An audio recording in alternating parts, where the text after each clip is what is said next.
जुले नमस्कार। अभी थोड़ी देर पहले हम पंजाब हरियाणा के बॉर्डर पर पहुंचे और वहां से हम बसों में चढ़े हैं। अभी हरियाणा को क्रॉस कर रहे हैं बसों में, क्योंकि हमने आपसे पहले भी कहा यहाँ पर चुनाव हो रहे हैं, संवेदनशील है और हम किसी भी राजनीतिक रंग में नहीं रंगना चाहते, इसलिए इसे पवित्र रखते हुए हरियाणा को लांघकर हम दिल्ली में सिंघू बॉर्डर पर पहुंचेंगे और वहीं रात गुजारेंगे और कल सुबह 6:30 बजे हम वहां से फिर पैदल मार्च करेंगे मजनू के टीले तक और परसों सुबह 9 बजे मार्च करेंगे 2 अक्टूबर को बापू की जन्मदिन पर उनकी समाधि राजघाट तक हम मार्च करेंगे। ये बयान है क्लाइमेट एक्टिविस्ट सोनम वांगचुक का। शायद आप इनसे ज़रूर परिचित होंगे। बापू की समाधि पर जाना और दिल्ली में शांतिपूर्ण प्रदर्शन अब बस सपना रह गया है। क्लाइमेट एक्टिविस्ट सोनम वांगचुक समेत 120 लोगों को हिरासत में ले लिया गया है। लद्दाख से करीब 700 किलोमीटर की पदयात्रा कर दिल्ली आ रहे सोनम वांगचुक को दिल्ली पुलिस ने सिंघू बॉर्डर पर हिरासत में ले लिया। ये लोग लद्दाख को पूर्ण राज्य का दर्जा देने और केंद्र शासित प्रदेश को 6ठी अनुसूची का दर्जा देने की मांग कर रहे हैं और इसी को लेकर वांगचुक और उनके अन्य सहयोगी लोग दिल्ली चलो पदयात्रा करते हुए प्रदर्शन करने को आ रहे थे। लेकिन वह जैसे ही हरियाणा से दिल्ली में दाखिल हुए तो उन्हें डिटेन कर लिया गया। हिरासत में जाने से पहले सोनम वांगचुक ने एक वीडियो संदेश एक्स पर पोस्ट किया था। इसमें उन्होंने कहा है कि हम पंजाब से दिल्ली जा रहे हैं। रास्ते में हरियाणा और दिल्ली पुलिस की गाड़ियां हमें एस्कॉर्ट कर रही थीं, लेकिन जैसे जैसे हम दिल्ली की ओर बढ़ रहे हैं ऐसा लग रहा है कि पुलिस हमें एस्कॉर्ट नहीं बल्कि एक तरह से डिटेन कर रही है। ये वीडियो संदेश देखिए पहले आप।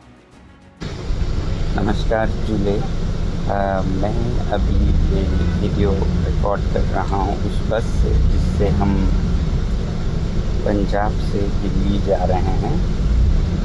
रास्ते में हरियाणा पुलिस और दिल्ली पुलिस के बहुत सारे गाड़ियाँ हमें एस्कॉर्ट कर रही थी, मगर जैसे जैसे हम दिल्ली की तरफ पहुंच रहे हैं लग ऐसा रहा है कि वो एस्कॉर्ट नहीं बल्कि हमें वो एक तरह का डिटेन कर रहे हैं या अरेस्ट कर रहे हैं, क्योंकि सारे बसों में खासकर हमारे बस में 2 पुलिस ऑफिसर्स आए हुए हैं और बताया ये जा रहा है कि दिल्ली के बॉर्डर पर लगभग 1000 की पुलिस फोर्स तैनात की गई है और सारे लेन्स को मिलाकर एक किया गया है और इसीलिए बहुत बड़ा ट्रैफिक जैम है यहाँ पर।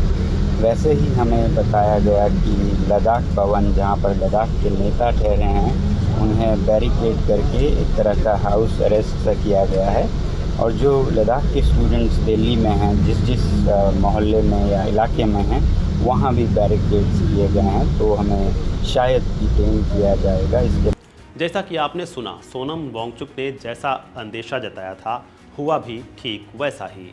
वहीं मामले को लेकर लद्दाख सांसद हाजी हनीफा जन ने क्या कुछ कहा है, सुनिए।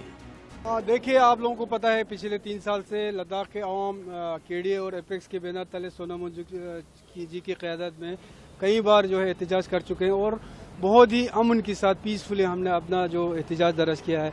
आपको पता है कि पिछले जो यूटी बनाई गई उसके बाद से लद्दाख के अवाम अपने मुस्तकबिल को लेके कुछ परेशान थे, तो 4 पॉइंट एजेंडे के साथ गवर्नमेंट ऑफ इंडिया के साथ पिछले बार कई दौर के बातचीत भी चली, लेकिन जब इलेक्शन आते आते वो बातचीत का सिलसिला जो कहीं ना कहीं रुक गए।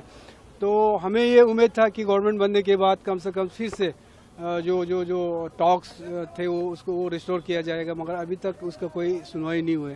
तो अभी केडीए और एपेक्स के बैनर तले सोनम वांगचुक जी की क़यादत में ले से तकरीबन 700-800 किलोमीटर से ऊपर जो है पैदल चल के इस उम्मीद के साथ ले से निकले थे कि हम लोग हमारे अपने देश के गवर्नमेंट और अपने देश के राजधानी दिल्ली जाके हम अपना जो इश्यूज है, जो अपने जो खदशात है वो उनके सामने रखेंगे। और इन सब के बीच मामले को लेकर सियासी पारा भी गर्म हो गया है।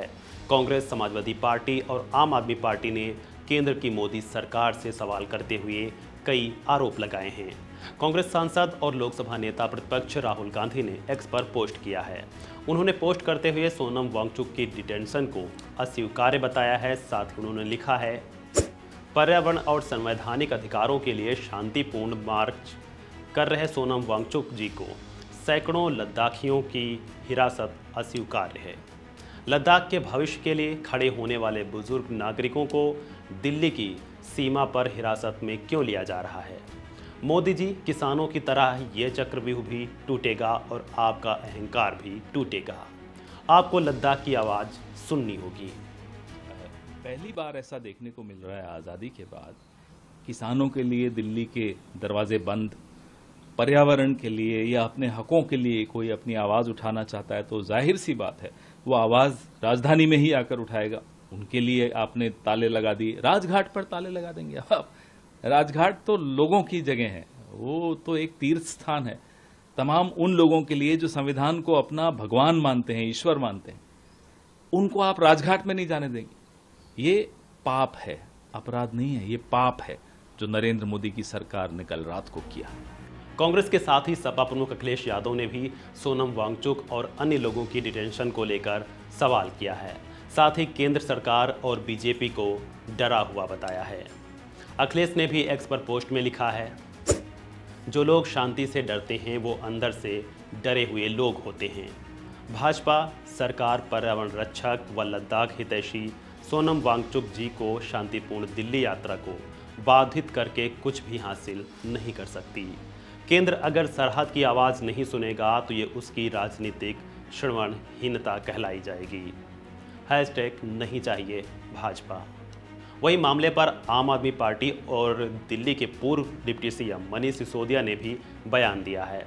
सिसोदिया ने वांगचुक को देशभक्त बताते हुए गृहमंत्री अमित शाह और प्रधानमंत्री मोदी पर निशाना साधा। ये मुझे समझ नहीं आता है कि अमित शाह जी, मोदी जी, भारतीय जनता पार्टी कर क्या रहे हैं। दिल्ली में रेस्टोरेंट्स में, दुकानों पे सरेआम गोलीबारी कर रहे हैं गैंगस्टर्स, उनको तो पकड़ नहीं रहे। बीजेपी का पूरा प्रोटेक्शन मिला हुआ है गैंगस्टर्स को दिल्ली में कि खुली छूट है, जिससे चाहे वसूली करनी है, जिससे लूट करनी है, जिसको किडनैप करना है, जिसको धमकी देनी है, गैंगस्टर्स को पूरा प्रोटेक्शन दे रखा है बीजेपी ने। और सोनम वांगचुक साहब जैसे देशभक्त लोग, देश के मुद्दों को उठाने वाले लोग, देश की जनता की पीड़ा को उठाने वाले लोग, अगर चंद लोगों के साथ एक पदयात्रा करते हुए लद्दाख से आपके यहाँ पे आए हैं तो आप उनको आतंकवादियों की तरह सलूक कर रहे हो कि भाई आतंकवादी घुस जाएंगे। अरे हिम्मत है तो गैंगस्टर्स को रोको ना। दिल्ली पुलिस की जिस शक्ति का इस्तेमाल, जिस इंटेलिजेंस का इस्तेमाल मोदी जी, अमित शाह जी और बाकी सब लोग सोनम वांगचुक को रोकने के लिए करने, वही इस्तेमाल अगर गैंगस्टर्स को रोकने के लिए किया गया होता तो दिल्ली गैंगस्टर्स की राजधानी नहीं बनती। बहरहाल दिल्ली पुलिस के सूत्रों के अनुसार हिरासत में लिए गए सभी लोगों को अलीपुर और शहर की सीमा पर स्थित अन्य पुलिस थानों में ले जाया गया है। वांगचुक और अन्य लोग बॉर्डर पर रात बिताना चाहते थे। पुलिस का कहना है कि दिल्ली में 5 अक्टूबर तक धारा 163 यानी कि जो सीआरपीसी की धारा पहले 144 थी लागू है। ऐसे में मार्च कर रहे सभी लोगों को वापस जाने के लिए कहा गया था, लेकिन जब वे नहीं रुके तो बॉर्डर पर पहले से तैनात पुलिसकर्मियों ने 120 लोगों को हिरासत में ले लिया गया। बहरहाल आप सोनम वांगचुक को शांतिपूर्ण प्रदर्शन से रोकने और उन्हें डिटेन करने को लेकर क्या सोचते हैं, कमेंट बॉक्स में दीजिए अपनी राय।